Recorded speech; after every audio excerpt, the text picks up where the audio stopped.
नमस्कार दर्शकों, मैं ऋचा भाटिया आप सभी का स्वागत करती हूँ आरोग्य में। दोस्तों, मुंह से बदबू आना, मुंह का कम खुलना और मुंह में लगातार छाले निकलना, ये सब आधुनिक युग की आम बीमारियां हैं।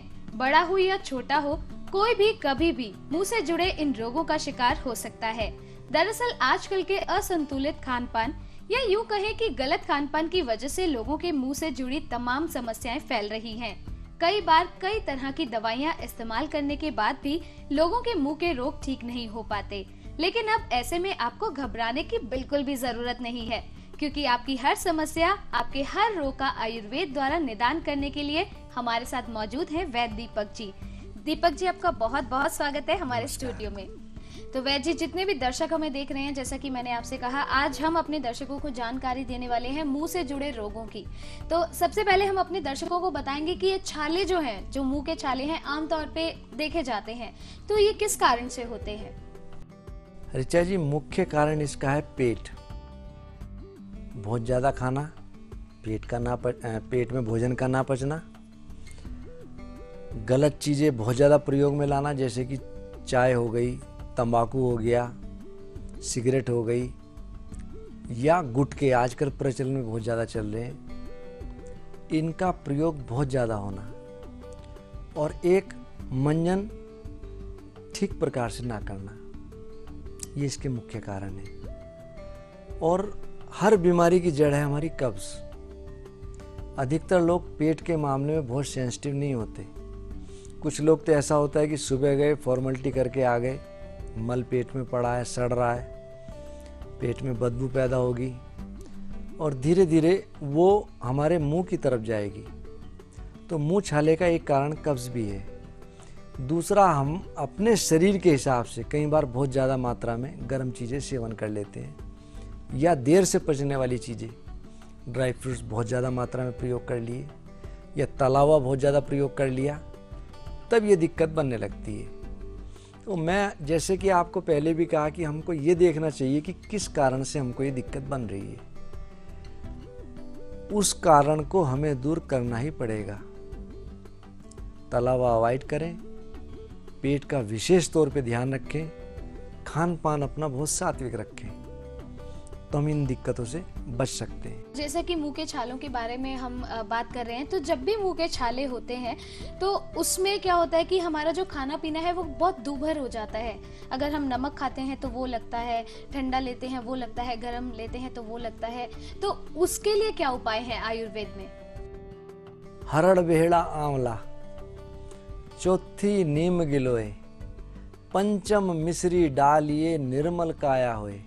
मतलब हरड़, बहेड़ा, आंवला, गिलोय, और अगर आदमी स्वस्थ है, उसको डायबिटीज़ नहीं है, तो मिश्री। अगर उसको डायबिटीज़ है तो मिश्री अवॉइड करनी चाहिए। इनको एक गिलास पानी में सब संभाग लेकर के 2 बड़ी चम्मच हम 1 गिलास पानी में उबालें और दिन में किसी भी समय सेवन करें। इससे हमारी काया तो निर्मल होगी, पेट बिल्कुल साफ रहेगा, कब्ज नहीं होगी, और छोटी मोटी बीमारियां इस काढ़े से निश्चित रूप से दूर होंगी। और मुंह के छालों के लिए मैं आपको कह सकता हूं कि ये बहुत अच्छा प्रयोग है। फिर भी यदि आपको ये लगता है कि हमारा पेट पूरा साफ नहीं हो पा रहा, तो हम त्रिफले की मात्रा बढ़ा सकते हैं, या रात को 1 चम्मच अरंडी का तेल, कैस्टर ऑयल दूध के साथ ले सकते हैं, या हम बाजार से पंचसकार चूर्ण 1 चम्मच रात को पानी के साथ ले सकते हैं। इससे हमारा पेट सुबह साफ होगा और मुंह के छालों में बहुत ज़्यादा फायदा नज़र आएगा। कई बार जैसे आपने कहा कि खाने पीने में बहुत ज़्यादा दिक्कत होती है, उसके लिए मैं एक छोटा सा प्रयोग बताता हूँ। तूत या नीला तोता थोड़ी सी मात्रा में आप एक शीशी में भर लें। जब वो पूरा मिल जाए, बहुत डार्क नीला हो, उसको रुई में भिगोकर पूरी जीभ पे लगा दें और छालों पर लगा करके, अगर हमारे गालों के अंदर भी छाले हो रहे हैं तो उन पे भी लगा लें और उसको राल चुआ दें, थूक दें। तो आप ये देखेंगे कि 1 दिन के अंदर बहुत अच्छा आपको लाभ प्राप्त होगा। और कभी कभी जलन बहुत बढ़ जाती है, हम घर से बाहर होते हैं तब ये प्रयोग नहीं कर पाते, पान वालों की दुकान आपको हर जगह मिल जाएगी। आप थोड़ा सा कत्था लेकर के उसको मल लें, बहुत फ़ायदा मिलेगा। एक प्रयोग मैं आपको और बहुत अच्छा बताता हूँ, जो बहुत अच्छा है। घर के आसपास सबके केले के पेड़ होते ही हैं। सुबह के समय केले के पत्तों पे जो ओस जमा हो जाती है, उस ओस को रुई में लगा करके हम मुंह में लगा लें तो कितना भी दुष्ट मुख पाक क्यों ना हो, इस प्रयोग से दूर हो जाता है। जो उपाय आपने बताए हैं आसान है, जो बहुत आसानी से किए जा सकते हैं, लेकिन इसके अलावा फिर से अगर बड़े बुजुर्गों की बात करें तो वो हमेशा से हमें यही बताते आए हैं कि ग्लिसरीन जो है अगर उन्हें लगाया जाए तो उससे छालों में काफी आराम मिलता है। तो क्या कितना सच है इसमें? हाँ, निश्चित रूप से ग्लिसरीन इसमें अच्छा काम करती है, लेकिन जैसे मैंने आपको और भी प्रयोग बताए वो भी बहुत अच्छा काम करते हैं। जो सुविधा अनुसार हो आप उसको प्रयोग कर सकते हैं। वैजी, जैसे जितने भी जो मुंह के छाले होते हैं वो एक ही प्रकार के होते हैं या कई प्रकार के होते हैं? क्योंकि कुछ छाले ऐसे होते हैं जिन्हें कहा जाता है कि वो अल्सर बना देते हैं मुंह में, तो क्या इसके बारे में थोड़ा सा हमें बताएंगे? छाले जब पुराने पड़ जाते हैं तो जख्म बना देते हैं, उन जख्म को ही अल्सर कहते हैं। इसके लिए मैंने आपको जो तूतिया वाला प्रयोग बताया उसका बहुत अच्छा रिजल्ट है। इसको करके देखें तो आप ये कह सकते हैं कि काफ़ी हद तक आपका काम फ्री में ही हो गया। और पेट की गर्मी शांत करने के लिए पानी की मात्रा ज़्यादा लें। आपने देखा होगा कि हरे नारियल हर जगह मिल जाते हैं, उसका पानी इस रोग में बहुत बढ़िया काम करता है। उसका पानी जितना हो सके हम पिएं, सेवन करें, हमको लाभ मिलेगा। और साथ में मैंने अभी पहले भी एक प्रयोग बताया था बिजोरे का। आप बिजोरे का छिलका मुंह में डाल के चूसें और उसको थूकते रहें, ये भी बहुत अच्छा रहेगा। बाकी अधिकतर ये तभी बनती हैं छाले या तो हमारे पेट में कब्ज हो या कोई हम बहुत ज़्यादा गर्म चीज़ सेवन करते हो, तो उन चीज़ों से बचें। वैजी, अभी तो हमने मुंह के छालों की बात की है, अब मैं जानना चाह रही हूँ कि मुंह से कई बार क्या होता है, बहुत ज्यादा बदबू आती है कई लोगों के मुंह से, तो उसका मुख्य कारण क्या होता है? कब्ज एक ऐसा छोटा सा रोग है जिसके कारण हमारे शरीर में बहुत बीमारियां होती हैं। कब्ज के कारण मुंह में बदबू आना, या कई बार हमारे मसूड़े गलने लगते हैं, पस पड़ जाता है, पायरिया हो जाए तब भी बदबू आने लगती है। कई बार नज़ला जुकाम आदमी का बिगड़ जाता है, उसके कारण भी मुंह में बदबू आने लगती है। तो जो भी कारण हो उस कारण को देखो, उसका समस्या का निराकरण करो, तो ये चीज़ें दूर हो जाएंगी। इसके कुछ और आयुर्वेदिक उपाय भी आप हमें बताइए हमारे दर्शकों को कि किस तरह से इससे निजात पाई जा सकती है। कब्ज दूर रहे, जीर्ण गुड़ के साथ ही रस अदरक का पीण, पुराने गुड़ को लेकर के उसमें अदरक का रस मिला करके यदि हम सेवन करें तो शीत पित्त मंडल हटें, होए चरम दलहीन। हमारे मुंह में छाले हों, मुंह के बाहर छाले हों तो ये दूर होंगे। गुड़ 1 चम्मच और आधी चम्मच अदरक का रस मिला करके सेवन करने से पित्त भी शांत होगा और मुंह के छाले भी दूर होंगे और शरीर हमारा स्वस्थ रहेगा, पेट की गर्मी भी शांत होगी और कब्ज भी नहीं होगी। तो वैजी, और भी जानकारी आपसे लेंगे, लेकिन उससे पहले हमारे साथ हमारे कॉलर जुड़ चुके हैं, आइए उनसे जानते हैं कि क्या समस्या है उनकी। हेलो हेलो, हाँ जी, कौन बोल रहे हैं? डॉक्टर ऋषिकेश शर्मा बोल रहा हूँ, ऋषिकेश से। कहाँ से? अच्छा, ऋषिकेश से। बताइए क्या समस्या है आपकी?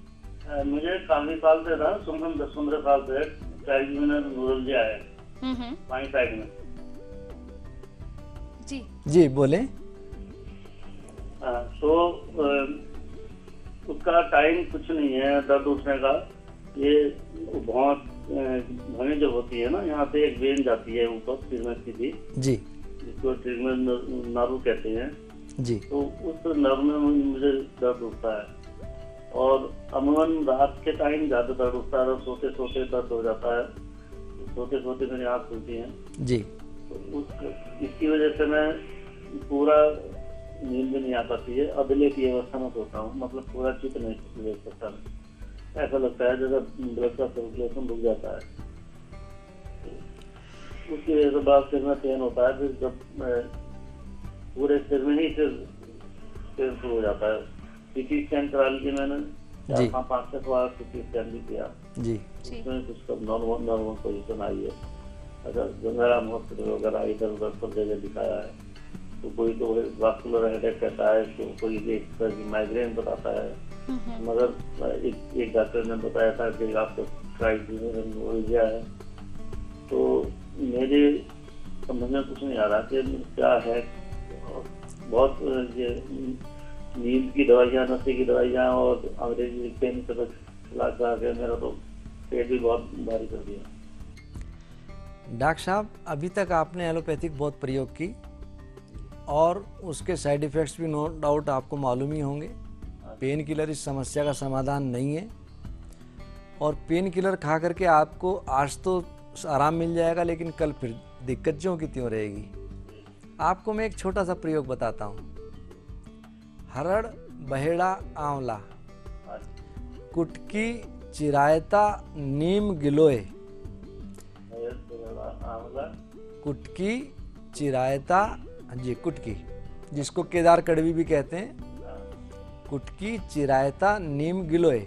अगर नीम पे चढ़ी भी आपको गिलोय मिल जाए तो बहुत ज़्यादा अच्छा, नहीं तो नीम की छाल और गिलोय दोनों ले लें। इनका क्वाथ सबको सम मात्रा में ले लें, 2 बड़ी चम्मच सुबह ही खाली पेट आप पका करके सेवन करें। ऐसा हो नहीं सकता कि आपको आराम ना लगे।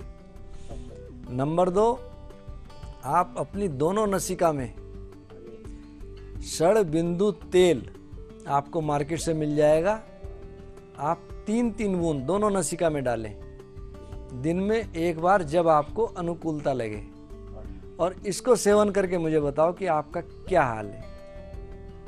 और मैं उम्मीद करता हूं कि इस छोटे से प्रयोग से आपकी समस्या का समाधान हो जाएगा।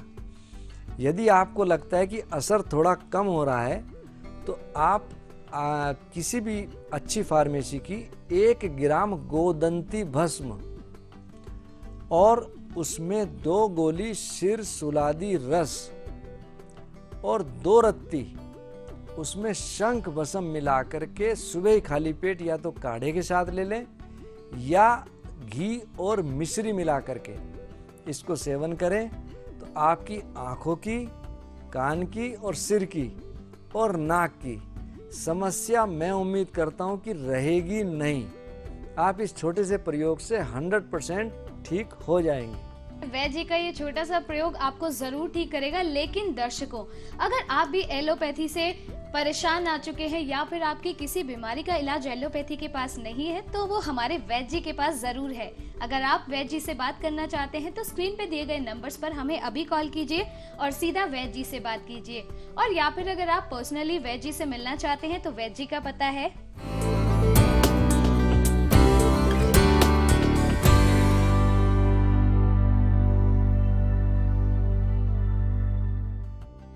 दर्शकों, फिलहाल समय हो गया है एक छोटे से ब्रेक का। लौटते हैं कुछ और जानकारियों के साथ।